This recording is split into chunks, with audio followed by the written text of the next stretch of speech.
आज्ञा मु किछि करि पारुनै काहे मु जाई पारुनै कौन जगह को केते वर्ष बयस है आपनकर 114 114 वर्ष आप रीति के मन अच्छी ना हाँ थिला लेखि रखिथिले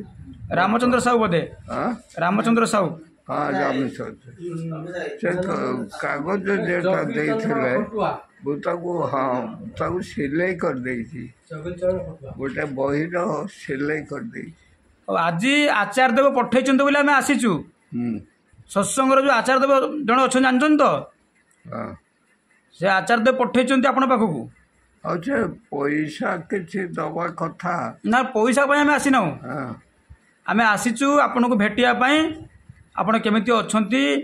कथा हबु आम आपन को आसिक आगुरी देखा करना से आमर भूल है ना ना सहीटा कहीं मन ना से आचार्य देव कहते आज आप 114 वर्ष है आपण पाखे आम आसी पहुँचीनु केवल आप सत्संग करुँच आम आसुचु खाऊचु पड़ुचु किंतु अलग समय आपन भेटनु के आसिक जहाँ भी हो किंतु आपण माने दया न कले मु 114 वर्ष बची पारि ठाकुर दया एवं आपण दया आज आम आसीचु आचार्य देव निर्देश आप खुशी तो हाँ खुशी निश्चय खुशी ना और आप घरे आज ठाकुर नथिले ठाकुर ठाकुर बसई दे जाऊँ आम हाँ आप नाम एवं करेंगे हाँ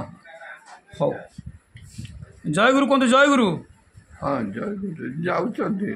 ना जाइना पलैबू यहाँ गोटे भिडियो है ये भिडियोटा सब भाई मैंने सब देखिए अच्छा अच्छा जय गुरु।